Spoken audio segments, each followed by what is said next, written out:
यो 29औं तुलसीलाल स्मृति दिवस तथा सम्मान कार्यक्रमको अध्यक्षता गरिदिनुको लागि यस प्रतिष्ठानका अध्यक्ष पूर्व मन्त्री गोपाल साक्यज्यूलाई म हार्दिक अनुरोध गर्दछु।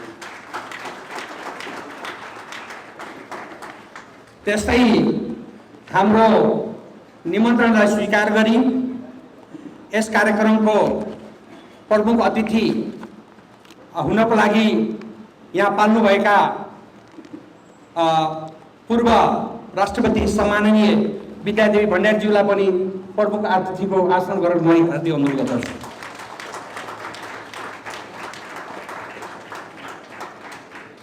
त्यस्तै यो प्रतिष्ठानको स्थापना र यसको विकासको लागि योगदान गर्नुहुने यस प्रतिष्ठानका पूर्व अध्यक्ष केशव बरालज्यूलाई पनि मञ्चमा आसन गर्नेलाई म हार्दिक अनुरोध गर्दछु।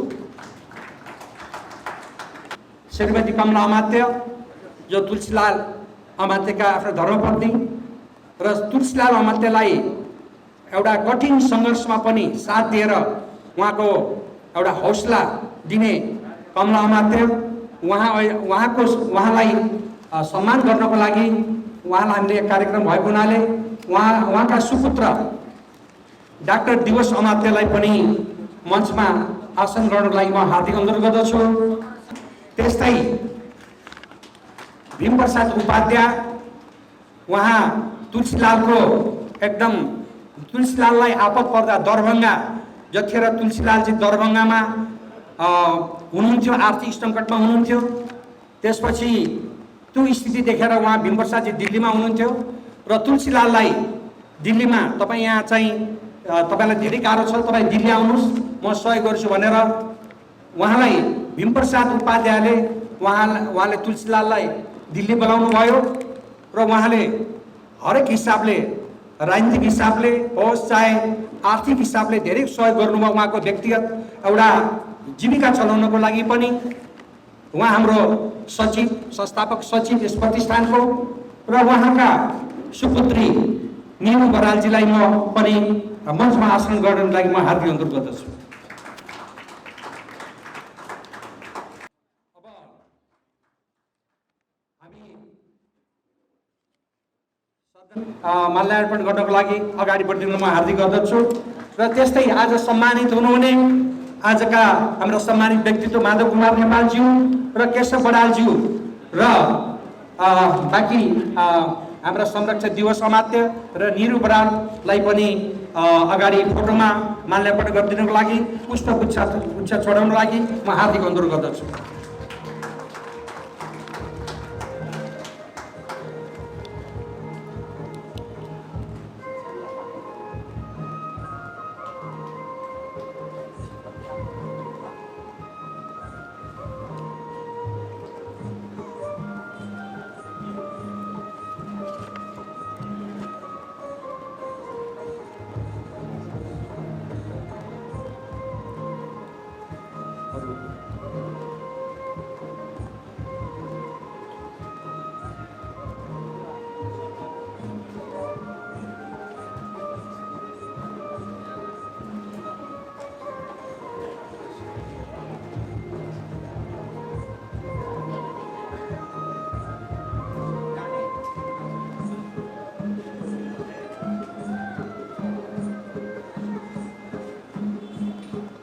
र फुल चढाएर श्रद्धाञ्जली दिनलाई पनि अगाडि रोमा बस्नुभएका हाम्रा विश्व अतिथिहरूलाई पनि म हार्दिक अनुरोध गर्दछु।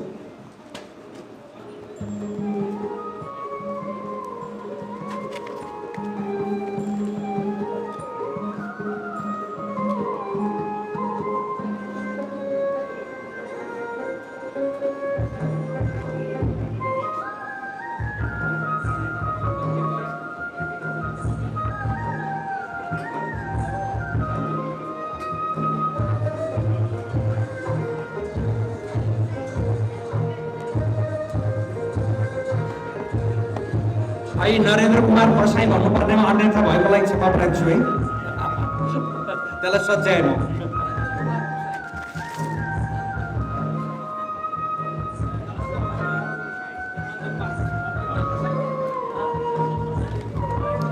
नन्दकुमार देसाईलाई गर्नु। नन्दकुमार देसाई।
तस्बिरमा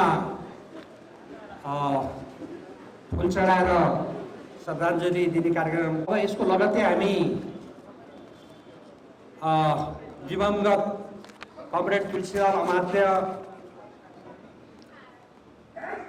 लगायत हुने सम्पूर्ण शहीदहरूको सम्झनामा 1 मिनेट मौन धारण गर्नको लागि यहाँहरूलाई म अनुरोध गर्दछु। मैले सुरु भनेपछि सुरु हुन्छ।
हस्, धन्यवाद।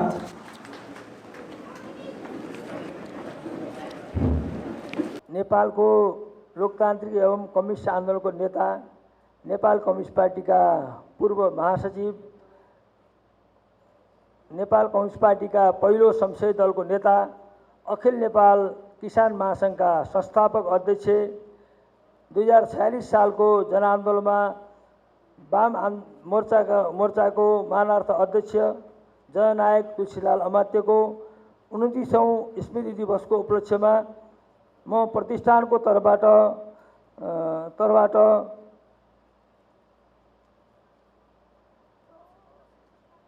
सर्वप्रथम हार्दिक श्रद्धाञ्जली व्यक्त गर्न चाहन्छु।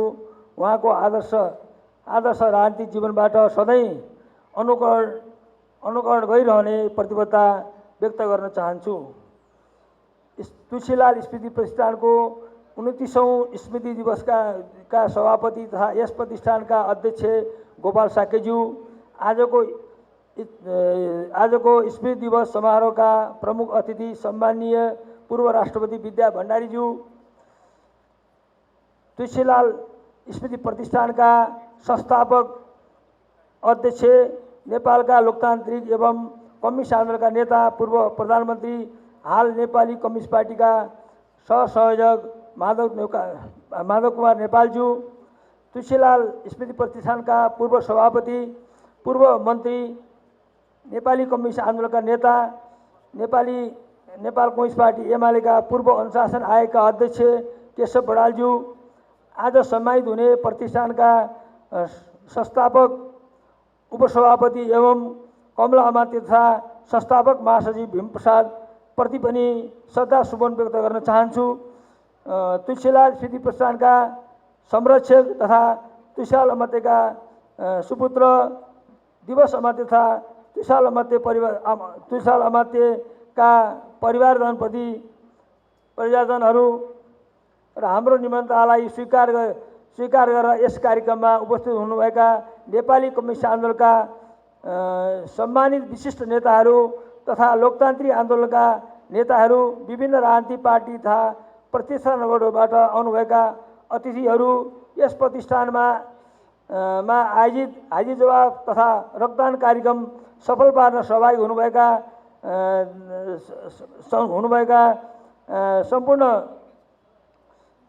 सम्पूर्ण शिक्षक शिक्षिका समितिका साथीहरू र विद्यार्थी भाइ बहिनीहरू तथा रक्तदान गर्ने रक्तदाताहरू, प्रतिष्ठानका सल्लाहकार, उपाध्यक्ष, महासचिव, सचिव, कोषाध्यक्ष, प्रतिष्ठानका कार्य समितिका सदस्यहरू तथा पूर्व कार्य समितिका साथीहरू, जननिर्वाचित संसदहरू, स्थानीय तहका जनप्रतिनिधि साथीहरू र पत्रकार साथीहरू तथा उपस्थित सम्पूर्ण अतिथिहरू तथा सहभागी प्रति प्रतिष्ठानको तर्फबाट हार्दिक स्वागत गर्न चाहन्छु। कार्यक्रमभर सहभागिताको लागि हार्दिक अनुरोध गर्दछु।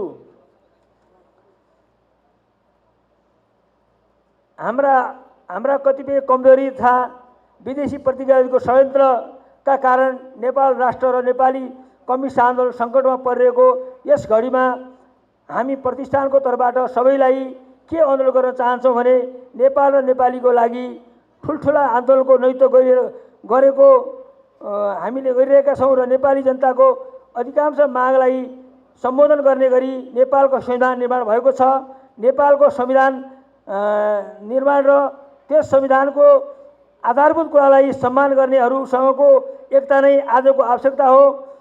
यो कामको संयोजन र नेतृत्व नेपाली कम्युनिस्टहरूले मात्र गर्न सक्छन्। त्यसैले नेपाली कम्युनिस्ट पार्टीले आत्मसमीक्षा गरेर आफ्ना कार्यक्रम, आफ्ना कमजोरीहरूलाई स्वीकार गर्दै शिक्षा लिँदै एकअर्कोप्रति सम्मान गर्दै अगाडि बढ्नु नै तुलसीलाल प्रतिको सम्मान हुनेछ। अन्त्यमा कमरेड तुलसीलालको एउटा भनाइबाट 400 यो हाम्रो एउटा प्रकाशनले हामीले गएका छौँ। 400 पेजमा उहाँले के भन्नुभएको छ भनेदेखि जनताबाट अलग, जनतालाई तयार नगरी गरिएका क्रान्ति अहिलेसम्म जहिले पनि असफल हुन्छ। त्यसको निम्ति सैद्धान्तिक, राजनीतिक र सङ्गठनात्मक तयारीको कुरा नै प्राथमिक आवश्यकता हो। राणा शासन र पञ्चायत शासनको सबै प्रकारका दमनको विरुद्ध आफूलाई जीवनभर जनताको मुक्तिको लागि आफ्नो जीवनको जीवनको लक्ष्य बनाउनुभयो तुलसीलालले र वैज्ञानिक समझदारको जग बसाल्नुभयो। उहाँको सादा जीवनप्रति हामी सदा सम्मान र अनुकरण गर्ने खालको प्रण गर्दै म सबै उपस्थित साथीहरूलाई स्वागत गर्दै आफ्नो स्वागत मन्तव्य टुङ्गाउँछु। हस्, नमस्कार। धन्यवाद वरिष्ठ उपाध्यक्षज्यू यहाँको स्वागत भाषणको लागि। र अब हाम्रो अर्को कार्यक्रम सम्मानको कार्यक्रम रहेको छ। मैले अहिले नै उल्लेख गरिसकेँ, हामी 4 जना व्यक्तित्वहरू जसमा 2 जनालाई मरणोपरान्त हामी सम्मान गर्न गइरहेका छौँ र आजका प्रमुख अतिथिद्वारा सम्मान गरिनेछ। र सर्वप्रथम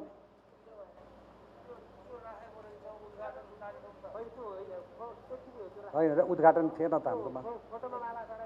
ठिक छ, भइहाल्यो त, अब सिद्धियो। अब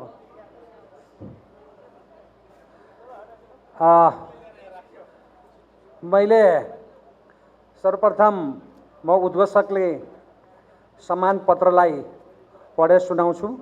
त्यसपछि म अध्यक्षज्यूलाई हस्तान्तरण गर्छु र अध्यक्षज्यूले प्रमुख अतिथिज्यूलाई दिनुहुनेछ र उहाँको हातबाट बाँकी सम्मान पत्रहरू वितरण हुनेछ। सर्वप्रथम यो हाम्रो प्रतिष्ठान, हामीले प्रतिष्ठान स्थापना गरेको 29 वर्ष भइसक्यो। आज हामी 29औं स्मृति दिवस मनाउँदैछौँ र यो प्रतिष्ठान गठन भएको पनि 29 वर्ष भयो। र यो प्रतिष्ठानको यो अवस्थामा ल्याउनको लागि खास गरेर जग्गा प्राप्तिको लागि म पहिले पढेर सुनाउँछु। ठिक छ, म पढेर सुनाउँछु। जग्गा प्राप्तिदेखि लिएर भवन निर्माणको लागि जुन उहाँहरूको ठुलो योगदान रहेको छ र यो प्रतिष्ठानलाई मार्गदर्शन दिनको लागि संस्थापक अध्यक्ष हैसियतले होस्, चाहे उपाध्यक्षको हैसियतले होस्, चाहे सचिवको हैसियतले, त्यसकारणले हामी गौरवान्वित छौँ कि आज हामी उहाँहरूलाई सम्मान गर्न गइरहेका छौँ। र सर्वप्रथम माधव कुमार नेपालज्यूको सम्मान पत्र म पढेर सुनाउन गइरहेको छु। तुलसीलाल स्मृति प्रतिष्ठान स्थापित 2054, सम्मान कार्यक्रम 2083, 29औं स्मृति दिवस। श्री माधव कुमार नेपालज्यू, संस्थापक सभापति, तुलसीलाल स्मृति प्रतिष्ठान, पूर्व प्रधानमन्त्री, नेपाल सरकार। नेपालको लोकतान्त्रिक एवं कम्युनिस्ट आन्दोलनका अग्रणी नेतृत्वदायी भूमिका र तुलसीलाल स्मृति प्रतिष्ठानको स्थापना, जग्गा प्राप्ति, भवन निर्माण र विकास सँगसँगै जनसेवा र समाजसेवाका कार्यहरूमा नेपाल र नेपाली जनताको हित, कल्याण, न्याय, समानता, समृद्धि सम्बन्धी प्रतिष्ठानका गतिविधिहरूमा मार्गदर्शन प्रदान गरी मन, वचन र कर्मले गर्नुभएको योगदानहरूको स्मरण गर्दै यो सम्मान पत्र प्रदान गरिन्छ। गोपाल साक्य, अध्यक्ष, तुलसीलाल स्मृति प्रतिष्ठान, श्रीमती विद्यादेवी भण्डारी, प्रमुख अतिथि सम्माननीय पूर्व राष्ट्रपति।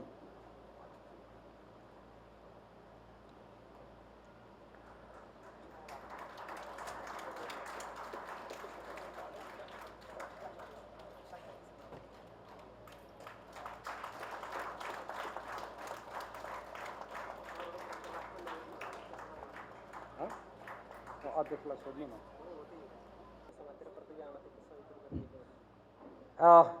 सम्मान त्यो पत्रको लागि उहाँका सुपुत्री प्रतिभा अमात्यलाई पनि त्यहाँ मञ्चमा आइदिनुलाई म हार्दिक अनुरोध गर्दछु। कहाँ हुनुहुन्छ प्रतिभा अमात्य?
सम्मानित हुने आदरणीय व्यक्तित्व, यस प्रतिष्ठानका संस्थापक अध्यक्ष, हाम्रो अहिले पनि उहाँ संरक्षक, प्रमुख संरक्षक पनि हो, अहिले पनि उहाँ तुलसीलाल स्मृति प्रतिष्ठानको प्रमुख संरक्षक र सम्मानीय पूर्व प्रधानमन्त्री माधव कुमार नेपालज्यूलाई आफ्ना मन्तव्यहरू राखिदिनको लागि म हार्दिक अनुरोध गर्दछु।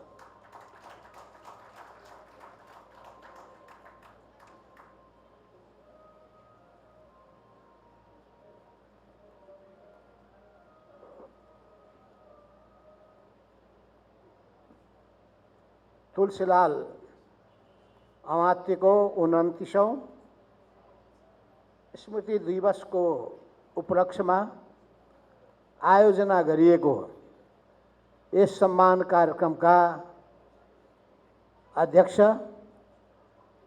तुलसीलाल स्मृति प्रतिष्ठानका सभापति कमल गोपाल शाक्य, आजको यस कार्यक्रमका प्रमुख अतिथि हाम्रो मुलुकको सम्माननीय पूर्व राष्ट्रपति विद्यादेवी भण्डारीज्यू, त्यसै गरी यस प्रतिष्ठानका पूर्व सभापति र आजको यो सम्मान कार्यक्रममा सम्मानित हुनुभएका कमरेड केशव बडाल, त्यसै गरी तुलसीलालका धर्मपुत्र पुत्र दिदी भाइ भएको हुनाले दिदीको नाम पहिले, भाइको नाम पछि, र त्यसै गरी भीमप्रसाद उपाध्यायजीकी छोरी र अरू यहाँ उपस्थित भएका सम्पूर्ण आदरणीय महानुभावहरू सबैमा म हार्दिक अभिवादन गर्न चाहन्छु। र लामो अन्तरालपछि म यहाँ यस प्राङ्गणमा, हुन त प्राङ्गण दुईटा भएको छ, पारी वारी, यो सडकको उतापट्टि प्रतिष्ठानको मूल अफिस र यो सम्भवतः हल थियो होला, र आज यो घरमा किन त्रिपाल टाँगेको भनेर सोद्धाखेरि यसपटकको भदौ 24 गतेको त्यो विनाशको असर यहाँ पनि परेको रहेछ। फलस्वरूप वर्षाको यो घडीमा यो त्रिपाल टाँगिएको रहेछ भनेपछि कुनै ठाउँ बाँकी राखिएको रहेनछ। देशका धरोहरहरू जलाइए, अत्यन्तै हाम्रो देशका महत्त्वपूर्ण स्थलहरू तिनीहरू पनि जलाइए, महत्त्वपूर्ण दस्तावेजहरू जलाइए, विभिन्न नेताहरूको घर जलाइए, सरकारका विभिन्न भवनहरू जलाइए र यसरी एउटा विनाश लीला नै रचाउने काम भयो। त्यसको असर यो प्रतिष्ठानले पनि भोग्नु पर्यो र सबैभन्दा दुःखद कुरा भनेको प्रतिष्ठानसँग रहेको पनि होला, त्यसपछि नेकपा एमालेसँग भएको पुस्तकालय र त्यो पुस्तकालयमा रहेका अत्यन्तै बहुमूल्य पुस्तकहरू ती पनि सम्भवतः सबै जलाइयो। मेरो घरमा पनि त्यस्तै जलाइयो। सबभन्दा महत्त्वपूर्ण मेरा डायरीहरू, नोटहरू, उहिलेदेखिका लिखतहरू केही बाँकी छन् भने त्यो खरानीहरू हटाउँदै म हिँडिरहेको छु। कतिपय महत्त्वपूर्ण चिजहरू फेला पनि परेछ। छिमेकीहरूले, मेरो परिवारले, मेरो श्रीमतीले ज्यान जोखिममा राखेर जोगाएको हुनाले त्यो इतिहासका ती कतिपय महत्त्वपूर्ण घटनाक्रमहरू जीवन्त एउटा प्रमाण अहिले पनि केही बाँकी रहेछ। त्यसको निम्ति सबै सहयोगीहरूलाई धेरै धेरै धन्यवाद छ।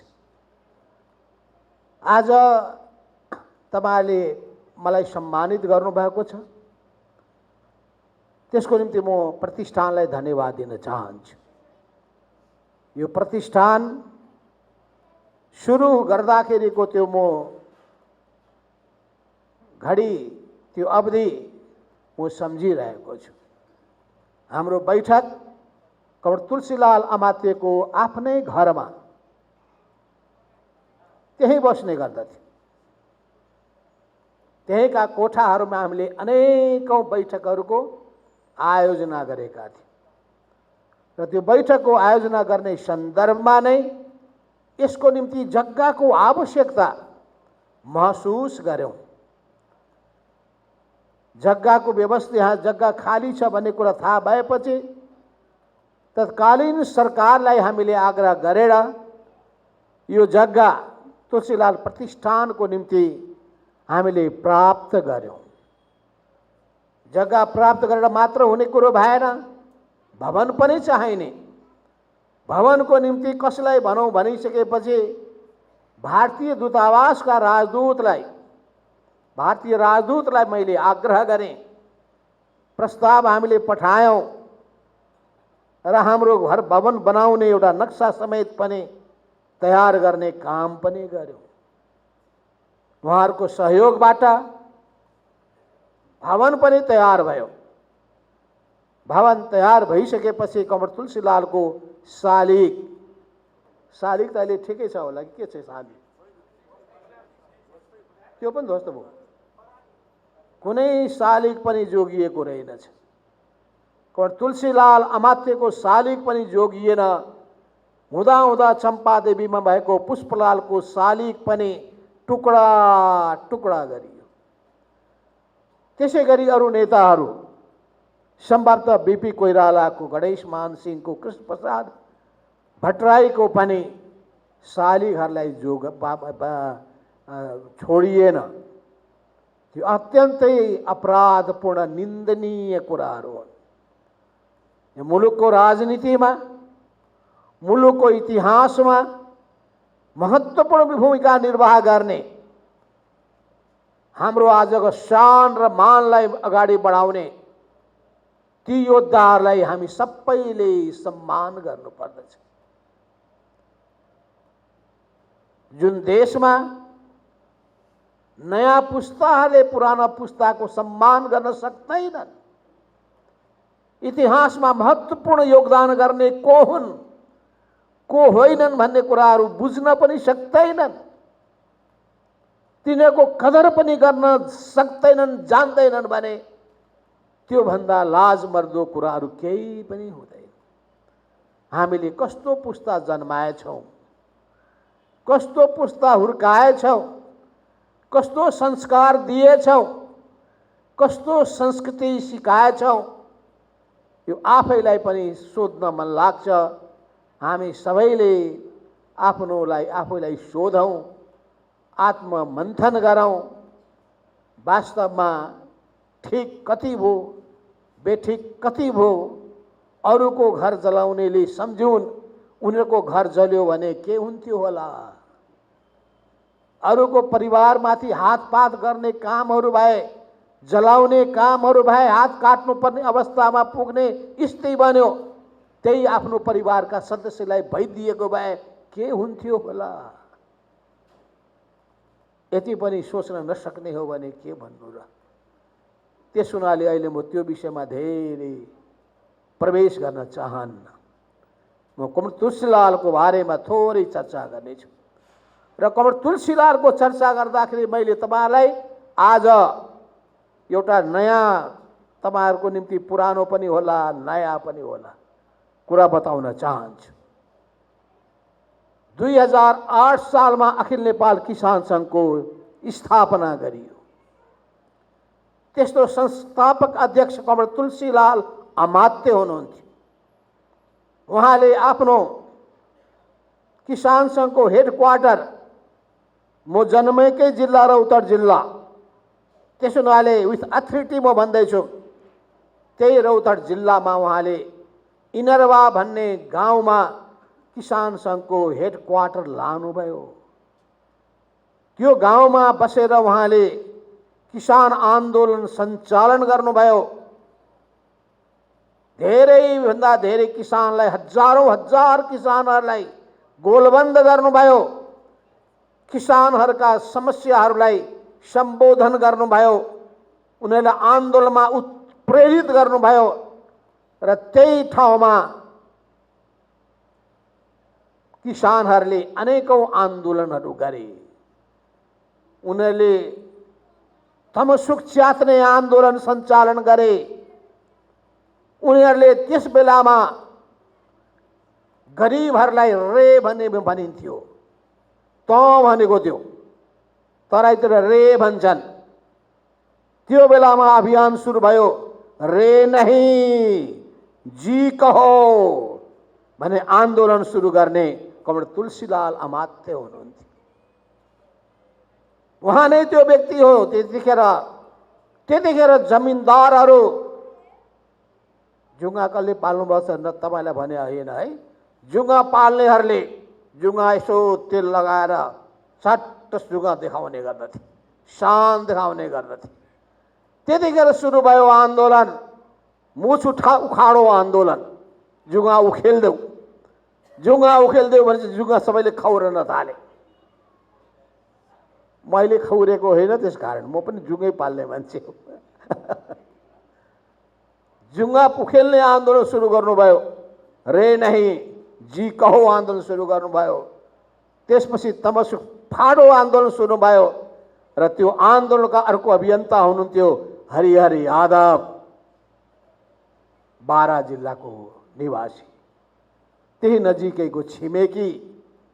त्यो आन्दोलनको ज्वार भाटाले बारालाई एकदम जाजलले मान गर्यो।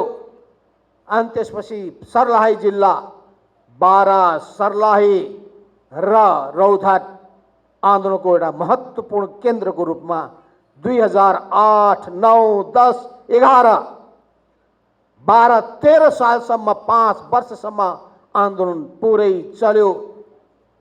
एकचोटि त सरकारका पुलिसहरू सबलाई किसानले खेदिदिए, दमन गर्न आउनेलाई जिल्लालाई पुलिसबाट मुक्त गर्ने काम त्यहाँका किसान योद्धाहरूले गरे। यी सबैको प्रभाव केमा पर्यो थाहा छ? जनतामा एउटा पार्टी स्थापित भयो, कम्युनिस्ट पार्टी। कम्युनिस्ट पार्टी स्थापित भइसकेपछि 15 सालको चुनावमा जम्मा कम्युनिस्ट पार्टीले 4 सिट जितेको थियो। त्यो 4 सिट मध्ये एउटा सिट यही ललितपुरमा कमरेड तुलसीलाल अमात्य जित्नु भएको थियो। एउटा पाल्पा जिल्लामा त्यस ठाउँमा हाम्रो कमलराज रेग्मी जित्नु भएको थियो। अनि 3 सिट थियो रौतहट जिल्लाकामा। 3 सिट मध्ये 2 सिटमा कम्युनिस्ट पार्टीका 2टा उम्मेदवार, शेख फरमान मुस्लिम समुदायबाट, हरदयाल महतो मधेसी समुदायको महतो समुदायबाट, यी दुवैजना शानदार मतका साथ विजयी हुनुभएको थियो। अर्को तेस्रो उम्मेदवार हुनुहुन्थ्यो भोला ठाकुर, जम्मा 150 मतले मात्रै हार्नुभयो। त्यस ठाउँमा काङ्ग्रेसले जितेन, प्रजा परिषदले जित्यो। त्यहाँ प्रजा परिषदको उम्मेदवार थिए शेख इद्रिस। शेख इद्रिस पछि नेपाली काङ्ग्रेसको नेताको रूपमा मन्त्री पनि बनेको तपाईहरुलाई थाहा होला। त्यस्तो जिल्ला हो। त्यसो हुनाले एउटा भनाइ छ, रौतहट जिल्लाके ढेलो बोलै छ। रौतहट जिल्लाको सानो ढुङ्गोले पनि बोल्छ अरे, त्यस्तो खालको भनाइ व्यापक रूपमा प्रचार भयो। र यसै सिलसिलामा म तपाईलाई एउटा अर्को कुरा भन्न चाहन्छु। त्यही रौतहट जिल्ला हो जहाँ जङ्गबहादुर राणाको निधन भएको थियो र त्यही उनको अन्तिम संस्कार भएको थियो। त्यही रौतहट जिल्ला हो जहाँ युद्ध शमशेरले अरू कुनै जिल्ला गाउँमा स्कुलको स्थापना गरेनन्, शहरमा बाहेक। त्यो पनि शहर 2 ठाउँमा, एउटा विराटनगर, अर्को वीरगञ्ज, तेस्रो काठमाडौँ। एउटै जिल्ला हो त्यो रौतहट गौर, जहाँ श्री 3 युद्ध हाई इंग्लिश स्कुलको स्थापना गरिएको थियो। चन्द्र शमशेर शिकार खेल्न राणाहरू जाने जिल्ला पनि रौतहट जिल्ला हो। त्यही रौतहट जिल्लामा शिकार खेल्दाखेरि नै चन्द्र शमशेरले चन्द्रनिगाहपुर भन्ने अहिले पनि नाम चलेको एउटा सहर छ, त्यहाँ त्यसको स्थापना उनकै नामबाट भएको थियो।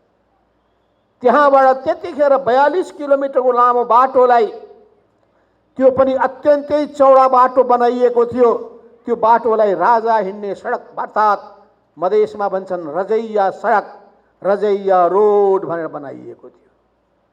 र त्यहाँ हजमिनिया भन्ने दरबारमा त्यहाँ गएर उनीहरू राति बास बस्ने गर्दथे।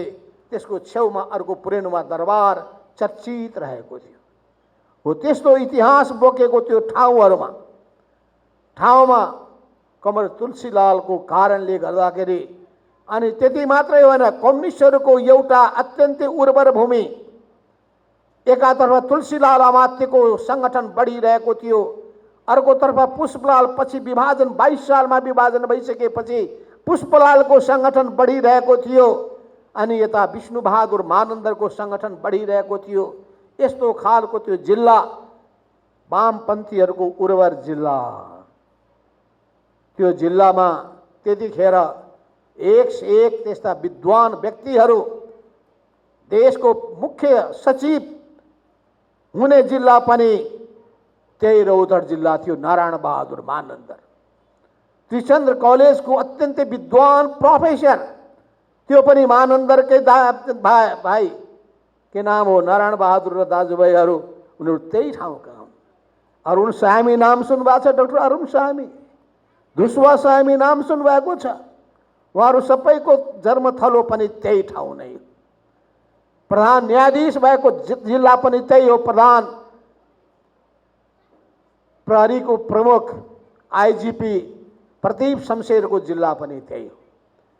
यी सबै इतिहासका विभिन्न कालखण्डहरूलाई ध्यान गर्दाखेरि हामीले के सम्झिनुपर्छ भने जिल्लाहरू अनेक छन्, तर महत्त्वपूर्ण भूमिका खेल्नेहरू थोरै हुन्छ। जसले समय मौका पाएको छ त्यो मौकालाई उनीहरूले उपयोग गर्नुपर्छ र त्यो गौरवका कृतिहरूलाई सबैले जोगाउनुपर्छ। लुम्बिनी अञ्चलले पछिल्लो कालमा ठुलो भूमिका खेलेको सम्झिनुपर्छ। मोरङ जिल्लाले, झापा जिल्लाले महत्त्वपूर्ण भूमिका खेलेको कुरा हामीले स्मरण गर्नुपर्छ। यस्ता प्रत्येक जिल्लाका आफ्ना गौरवका इतिहासहरू छन्। ती इतिहासहरू हाम्रा पुर्खाले रचेका हुन्, सृजना गरेका हुन्। उनीहरूले त्यहाँ इतिहासमा योगदान पुर्याएका पनि हुन्। हो यी सबै कुराहरूको सन्दर्भमा कमल तुलसीलाल त्यही ठाउँमा हो। म र मोहनचन्द्र अधिकारी पुग्यौँ त्यही इनरवारीमा पुगेर तुलसीलालजीसँग हामीले नेकपा एमालेमा तपाईँ आउनुहोस् भनेर उहाँलाई आग्रह गरियो। हाम्रो तपाईँ पनि हुनुहुन्थ्यो, हाम्रो डाक्टर बंशीधर मिश्र पनि साथमै हुनुहुन्थ्यो। हामी त्यो बेलामा टायर गाडामा चढेर अनि त्यसपछि हामी गौरमा आयौँ, उहाँलाई कन्भिन्स गऱ्यौँ, अनि उहाँ पार्टीमा एकीकृत हुनुभयो। पुरानो तुलसीलाल जस्ता योद्धाहरू एक ठाउँमा आउनुभयो, मनमोहन अधिकारी जस्तो योद्धा एक ठाउँमा आउनुभयो, शम्भुराम श्रेष्ठ जस्तो योद्धाहरू एक ठाउँमा आउनुभयो। ती पुराना नेताहरूमध्ये अहिले पनि मोहन विक्रमजी छुट्टै समूह बनाएर चलिरहनु भएको छ। आफ्नो उमेरको 93 वर्षको उमेरमा अहिले पनि कम्युनिस्ट आन्दोलनको झन्डा बुलन्द गर्दै अगाडि बढिरहनु भएको छ। हो यस्ता योद्धाहरूको हामी सबैले सम्मान गर्नुपर्छ। त्यसमा पनि त्यो परिवार, जुन परिवारमा यस्ता योद्धाहरू नेताहरू जन्मेका छन्, त्यो परिवारले पनि आफूलाई गौरवशाली ठान्नु पर्दछ। त्यसो हुनाले परिवारले मात्रै होइन, त्यो जिल्लाले पनि, अहिले ललितपुरले पनि जुन हिसाबले यो प्रतिष्ठानलाई अघि बढाउनका लागि सबैको सहयोग लिएर भूमिका खेलिरहनु भएको छ, त्यो तपाईँहरूको यो प्रयास प्रशंसनीय रहेको छ। पछिल्लो कालमा कमल केशव बडाल यसको सभापति हुनुभयो, त्यसपछि हाम्रो गोपाल साक्य त्यसको सभापति हुनुभयो र यसलाई अगाडि बढाइरहनु भएको छ। यस अर्थमा पनि म भन्न चाहन्छु कमल तुलसीलालका योगदानहरू के छ। उहाँले विचारको क्षेत्रमा, सङ्गठन निर्माणको क्षेत्रमा, आन्दोलन सञ्चालनको क्षेत्रमा, अनि अझै मात्रै होइन, उहाँका आफ्नै किसिमका खुबी र विशेषता धर्मकै बारेमा, बुद्ध धर्मकै बारेमा उहाँका आफ्नै खोज अनुसन्धानका बाट निस्केका कृतिहरू पनि छन्। यी सबैको पनि हामीले उचित जानकारी पनि राख्नुपर्छ र उचित सम्मान पनि गर्न सक्नु पर्दछ।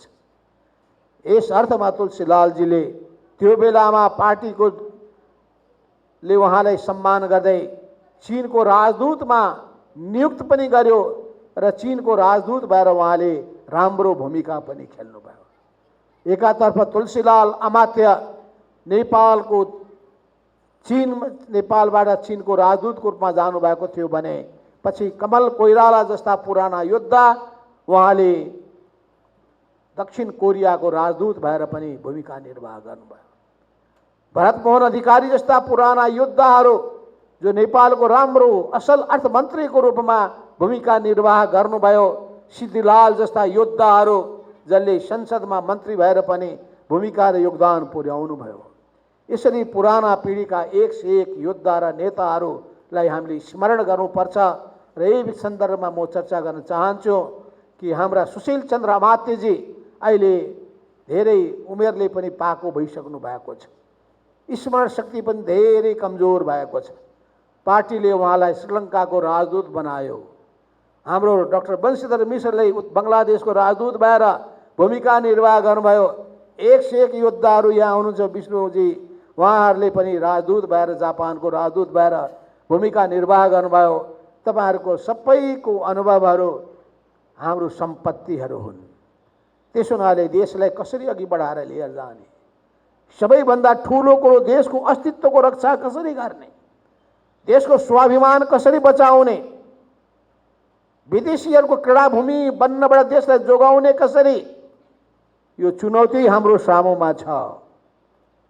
हाम्रो देश कुनै देशको पछि लाग्न चाहदैन, कसैको अधीनमा रहन चाहदैन, कसैका विरोधमा पनि जान चाहदैन, सबैसँग मैत्री भाव राख्दछ, सबैसँग मिलेर अगाडि बढ्न चाहन्छ।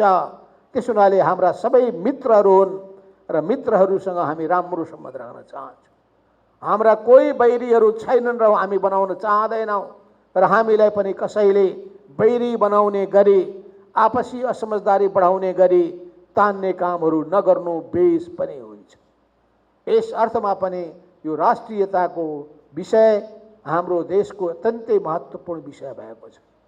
यत्रो त्याग र बलिदानबाट हामीले प्राप्त गरेको यो संविधान, हामीले प्राप्त गरेको यो लोकतन्त्र, हामीले प्राप्त गरेको यो गणतन्त्र, हामीले प्राप्त गरेको यो संघीयता, यसलाई जोगाउनु पर्ने अर्को ठुलो जिम्मेवारी हाम्रो काँधमा छ।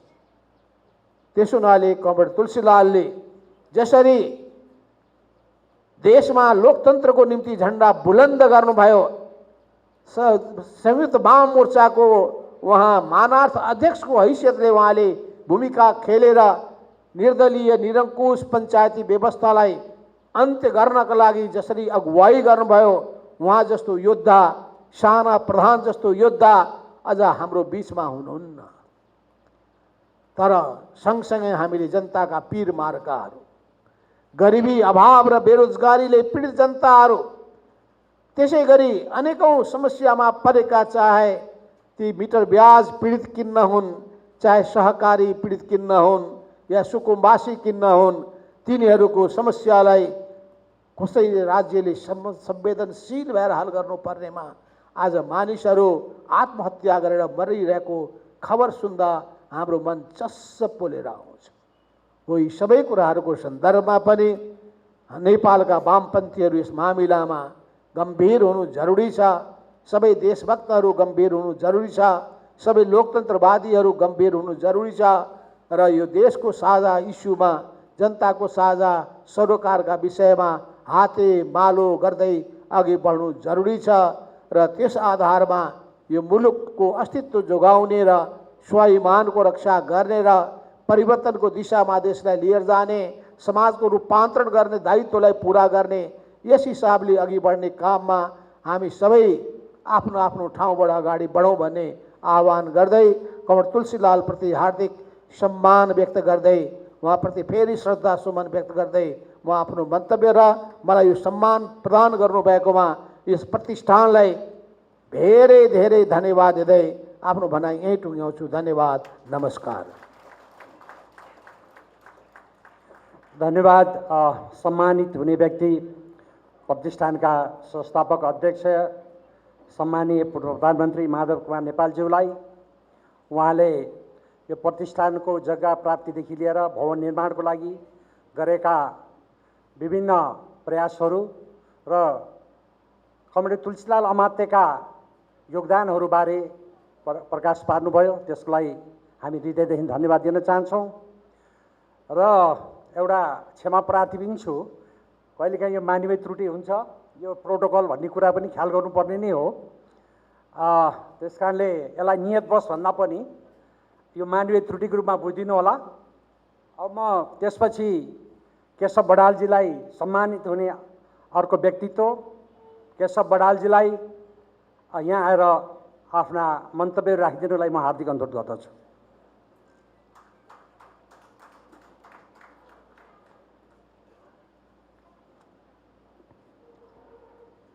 हार्दिक धन्यवाद छ आदरणीय हिमबहादुर छेत्रीज्यू, प्रतिष्ठानका महासचिव। आजको यो तुलसीलाल स्मृति प्रतिष्ठानद्वारा आयोजित यो कार्यक्रमको अध्यक्षता गरिरहनुभएका आदरणीय अध्यक्ष गोपाल साक्यज्यू, आजको यो कार्यक्रमका सम्मानित प्रमुख अतिथि सम्माननीय निवर्तमान राष्ट्रपति आदरणीय विद्यादेवी भण्डारीज्यू, पूर्व प्रधानमन्त्री तथा प्रतिष्ठानका संस्थापक अध्यक्ष आदरणीय माधव नेपालज्यू र कमलाजीको सन्दर्भमा हाम्रो यही प्रतिष्ठानका पेट्रोन पनि रहनुभएका कमल तुलसीलालका सुपुत्र हुनुहुन्छ र भीमप्रसाद उपाध्यायको छोरी पनि हुनुहुन्छ।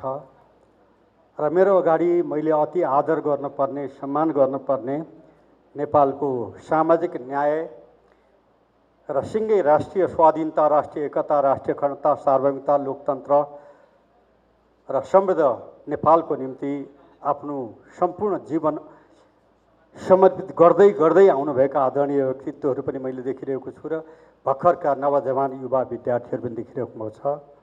त यो कार्यक्रममा सर्वप्रथम आज संस्थापक अध्यक्ष आदरणीय माधव नेपाल हुनुहुन्थ्यो, त्यसपछिको अध्यक्ष 2 कार्यकाल म भएँ र त्यसपछि गोपाल साक्य यो प्रतिष्ठान अध्यक्ष हुनुहुन्छ। आज सम्मान गर्ने जुन कार्यक्रम राख्नु भएको रहेछ, यसको निम्ति म प्रतिष्ठानका सम्पूर्ण आदरणीय अध्यक्ष, वरिष्ठ उपाध्यक्ष, सम्पूर्ण सञ्चालकज्यूहरू र प्रतिष्ठानका सम्पूर्ण सदस्यहरूलाई म धन्यवाद ज्ञापन गर्न चाहन्छु, आभार व्यक्त गर्न चाहन्छु।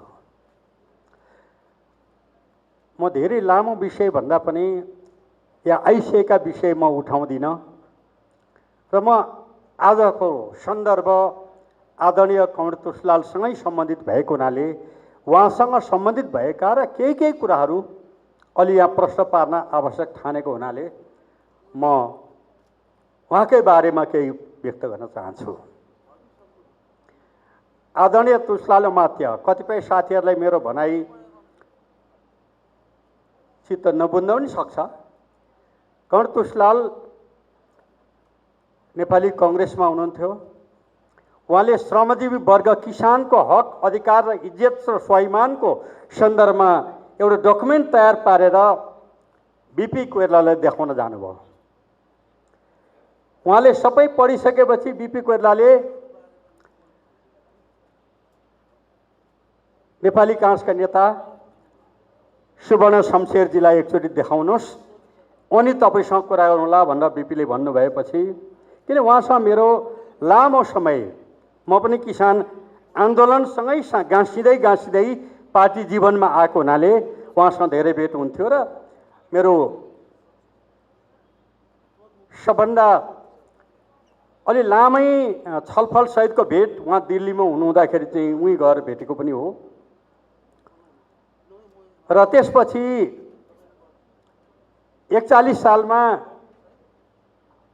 म अखिल नेपाल किसान महासङ्घको केन्द्रीय कोषाध्यक्ष, अमृत बोरा अध्यक्ष हुनुहुन्थ्यो र त्यस क्रममा चाहिँ जितवीर लामा कता जानुभयो, बागमतीको अध्यक्ष जितवीरजी हुनुहुन्थ्यो र हामीले चाहिँ उहाँको अन्तर्वार्ता विशेष ढङ्गले लिनुपर्छ भनेर चाहिँ उहाँसँग लामो अन्तर्वार्ता पनि प्रकाशित भएको थियो। किसान आवाज भन्ने बागमती त्यतिखेर चाहिँ यो रहेको थियो।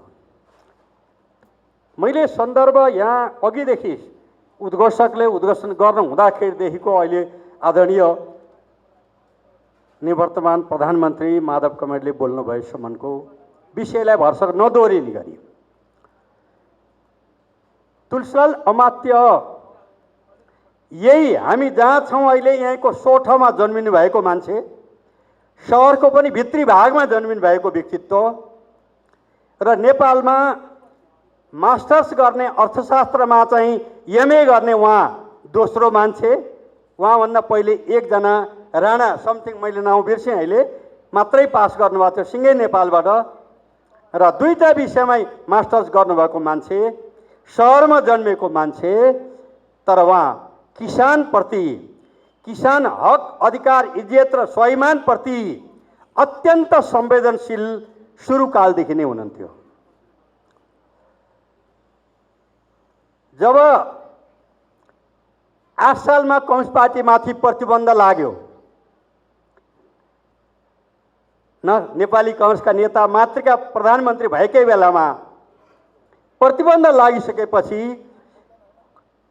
आम जनताको बिचमा जाने कुरामा धेरै अप्ठ्यारो पनि थियो। त्यस बेलामा 2008 साल वैशाख 17 गते काष्ठमण्डपको होइन मरुभिटी नेरीको घरमा 17 जना बसेर अखिल नेपाल किसान सङ्घको स्थापना गर्नुभयो र त्यसपछि किसान हक अधिकार र इज्जतको निम्ति उहाँले अलि साँगुरो ढङ्गले पनि कतिपय चर्चा गरेको म देख्छु। त्यो अन्यायपूर्ण कुरो हुन्छ। आम रूपमा सिँगै देशभरि र खास रूपमा अहिलेको मध्य प्रदेश पर्सादेखि सप्तरी, यसबारेमा कृष्णसिंह भोर जो 106 वर्षको हुनुहुन्थ्यो, मेची महाकाली पदयात्राको क्रममा उहाँसँग मेरो लामो कुरा भयो सप्तरीका। र हामीले 19 जना सम्मानित गरेको मेची महाकाली पदयात्रा गर्दा 57 मा, त्यो बेलामा चाहिँ उहाँसँगै हिँडेका 19 जनालाई हामीले दोसल्ला उडाएर सम्मान गरेका थियौँ र उहाँहरूले किसानको बारेमा, तुलसीलालको बारेमा उहाँहरूले बताएका कुराहरू पनि 355 सम्मानित भएका मेची महाकाली भएका मध्ये 19 जना चाहिँ 80 वर्षभन्दा नायका महिला, दलित महिलाहरू सम्मानित गरेका थियौँ हामीले। उहाँहरूले चाहिँ बताउनु भएको थियो।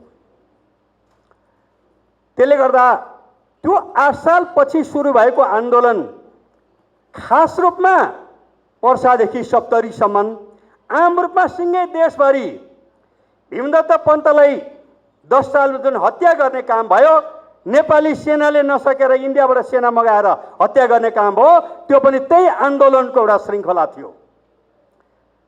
सिँगै देशभरि सबैतिरको भन्न मसँग इन्फर्मेसन भए पनि भन्ने समय छैन। त्यसले गर्दा सिँगै देश जागृत भएको थियो।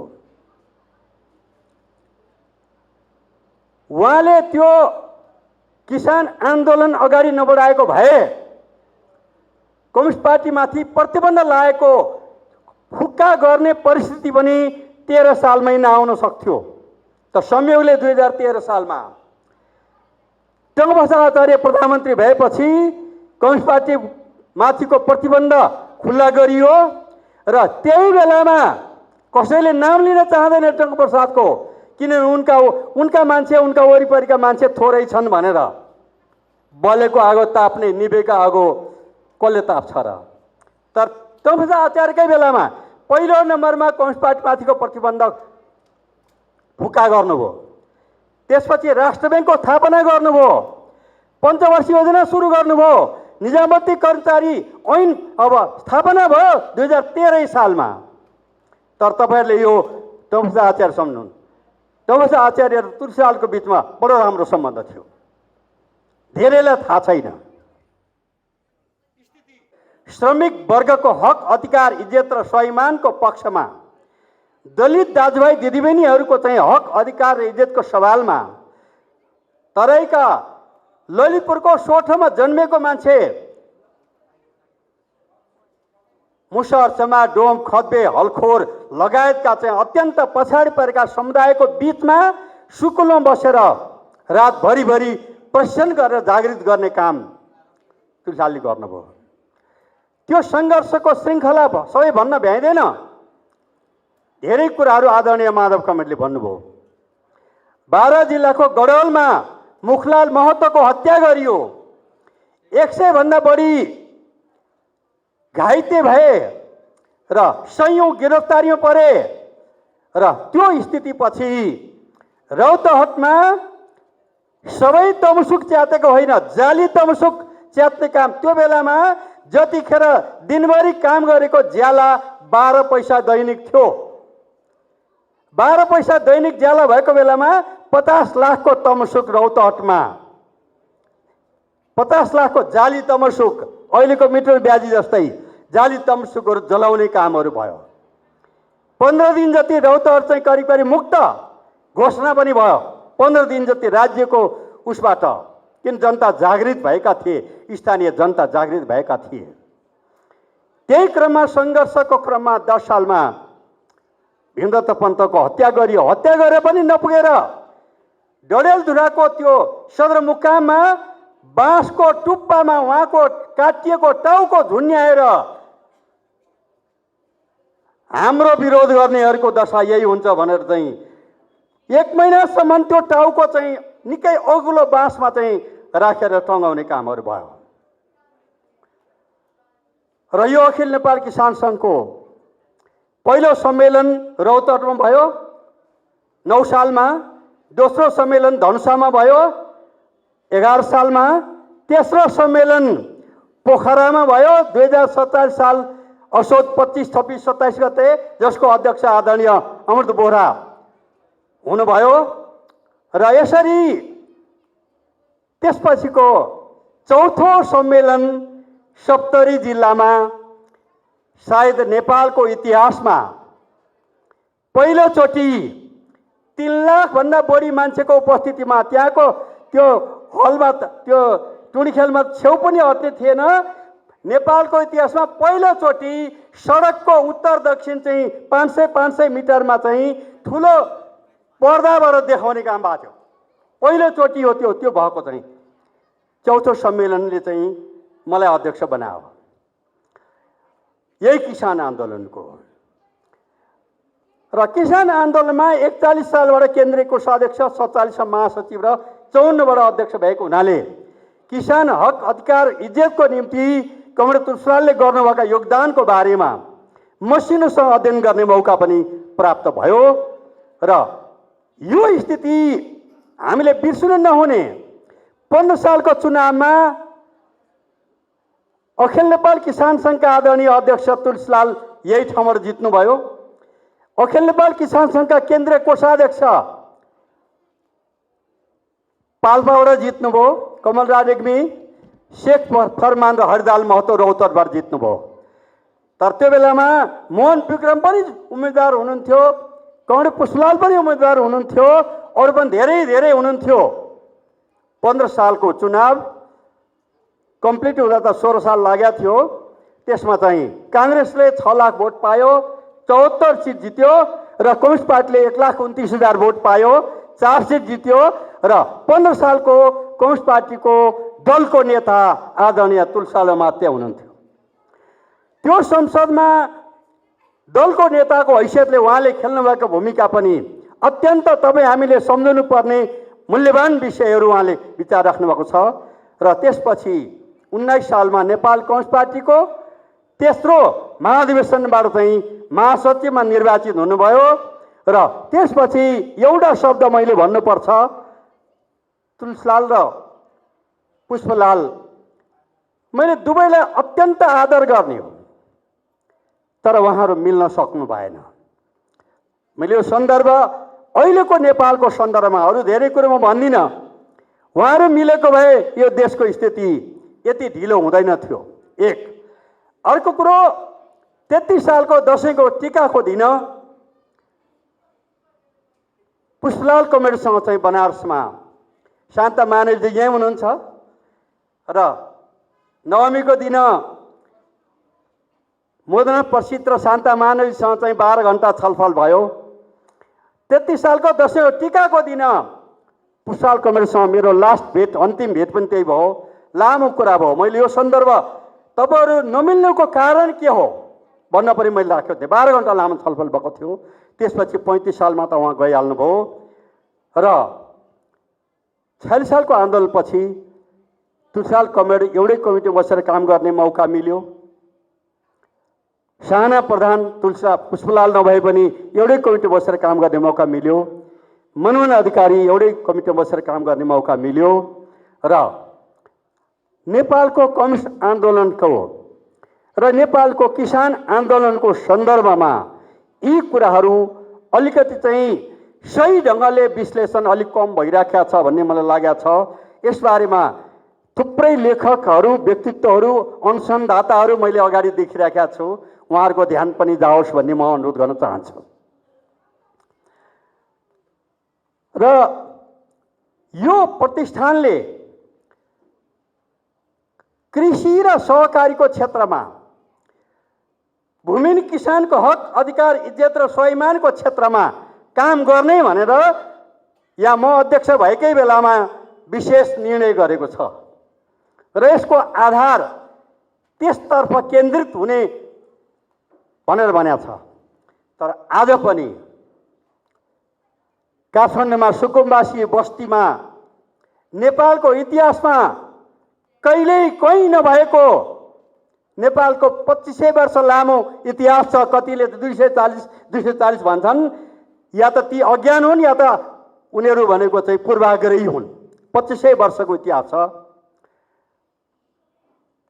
35 वटा डोजर एकैचोटि चलाएर 24 घण्टाको सूचनामा विध्वंस गर्न गएको अनि बाध्य भएर 3 जनाले आत्महत्या गर्नु परेको र 52 वर्षदेखि ज्याला गरेर छाप्रो घर इँटा बोकेर अर्का घरमा काम गरेर ज्याला बनी गरेर बनाएका घर विध्वंस हुँदाखेरिसम्म पनि नेपालीहरू बिउजेका छैनन्।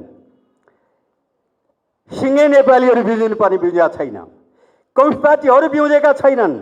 किसान आन्दोलनका अगुवाहरू बिउजेका छैनन्। तुलसीलाल प्रतिष्ठान पनि जति बिउजिनु पर्थ्यो तुलसीलालको स्पिडलाई बुझेर त्यति बिउजेको मैले अनुभूत गर्न पाएको छैन। मैले नथाहा पाएको हुनसक्छ, नजानेको हुनसक्छ, मेरो जानकारीमा नआएको हुनसक्छ। तर जसरी यो प्रतिष्ठान र तुलसीलाल जुन हिसाबले जन्मिनु भयो त्यो अनुसारको चाहिँ जहाँसुकैको होस्, यहाँ केहीले बोलेको सुने मैले, तिनीहरूले त 99% भोट त त्यसैले हालेका थिए नि भन्दा हामीले भोट कसले हाल्छ भन्ने आधारमा वर्ग हेर्ने होइन, वर्ग कुन हो हेर्ने हो। जुनसुकै ठाउँमा भोट हालेको भए तापनि श्रमिक वर्गको हक, अधिकार, इज्जत र वर्गीय भावनालाई चाहिँ जोरदार पनि हामीले बोक्न सक्दैनौँ भने तुलसीलाललाई सम्मान गरेर ठहरिँदैन, पुष्पलाललाई सम्मान गरेको ठहरिँदैन, मनमोहन अधिकारीलाई सम्मान गरेको ठहरिँदैन, भट्टमन्जीलाई सम्मान गरेको ठहरिँदैन। त्यसनाले वर्ग छुट्यो भने यो प्रतिष्ठान बनाउनुको पनि कारण हुँदैन।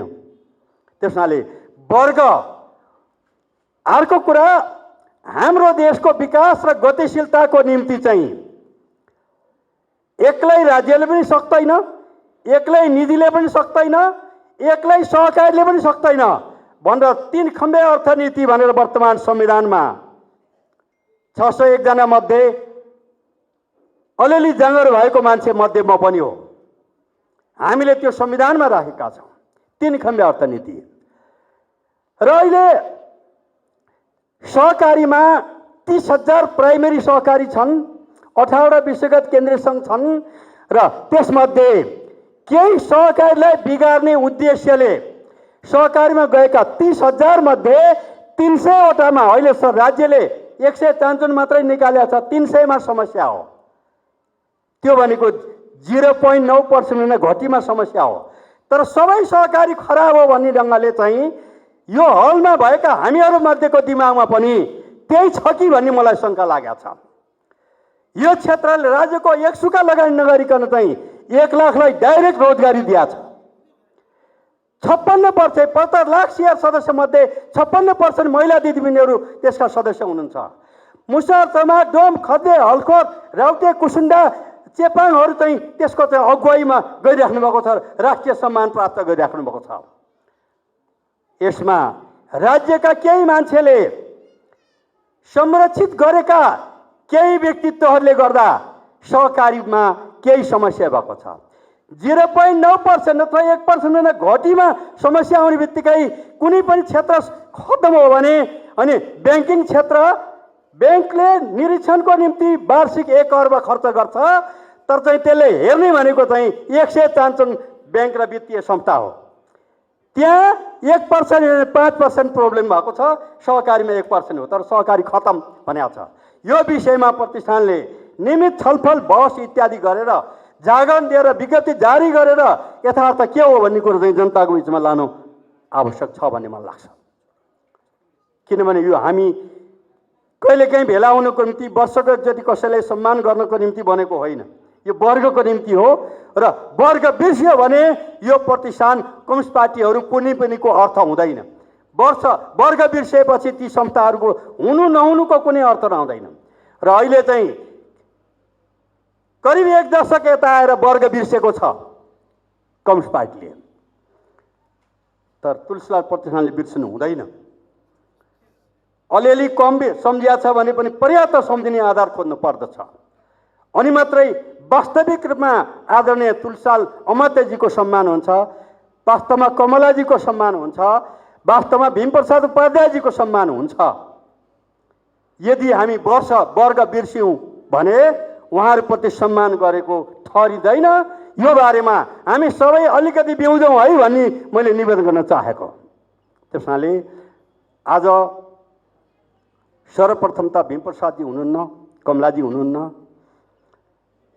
र यो प्रतिष्ठानलाई स्थापना गरेर चाहिँ नेतृत्व दिने माधव कमेर र म समेत भीमप्रसादजी र कमलाजी समेतलाई सम्मान गर्ने कार्यक्रम राखेकोमा आदरणीय अध्यक्ष समेत प्रतिष्ठानका सबै पदाधिकारी सदस्यहरूलाई म हार्दिक धन्यवाद र आभार व्यक्त गर्न चाहन्छु। तपाईँहरूले यो गरेको सम्मान भनेको चाहिँ अझै तुलसीलालको भावना अनुसार ती मुसहर, चमार, डोम, खद्दे, हलखोर, राउटे, कुसुन्डा, दरै, जिरेल, सुलेर, बनकरियाहरूको घरमा के भइरहेको छ, उहाँहरू कहाँ बसिराख्नु भएको छ, के खाइरहनु भन्ने कुरो चाहिँ सम्झनको निम्ति चाहिँ निरन्तर अगाडि बढ्नको निम्ति यो सम्मानले प्रेरणा दिएको छ। यसको निम्ति म यहाँहरू सबैलाई धन्यवाद दिन चाहन्छु। अलिकति बढी समय लिएकोमा क्षमा पनि माग्न चाहन्छु। हवस् त, धन्यवाद। सबैलाई नमस्कार। तुलसीलाल अमात्यप्रति हार्दिक म लाल सलाम व्यक्त गर्न चाहन्छु, हार्दिक अभिवादन व्यक्त गर्न चाहन्छु। धन्यवाद। आजको यस कार्यक्रमका सम्मानित हुने व्यक्तित्व र तुलसीलाल स्मृति प्रतिष्ठानका पूर्व अध्यक्ष केशव बरालज्यू र म अहिले पनि मैले उल्लेख गरिसकेँ, प्रोटोकल यताउति भएको छ, यसलाई अनेत नदिनु होला। अब म आज मरणोपरान्त सम्मानित हुने श्रीमती कमला अमात्य, उहाँका सुपुत्र अर्थात् तुलसीलाल अमात्यका सुपुत्र एवं हाम्रो यस प्रतिष्ठानका उहाँ संरक्षक पनि हुनुहुन्छ डाक्टर दिवस अमात्यलाई कमला अमात्यको बारेमा केही कुराहरू राखिदिनलाई म हार्दिक अनुरोध गर्दछु।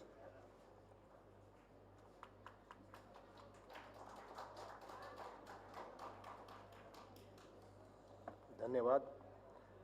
यस सभाका सभापतिज्यू, सम्मान्य प्रमुख अतिथिज्यू, पूर्व राष्ट्रपति विद्या भण्डारीज्यू र मञ्चमा आसीन व्यक्तित्वहरू र यस सभामा उपस्थित सबै महानुभावहरूलाई मेरो नमस्कार छ।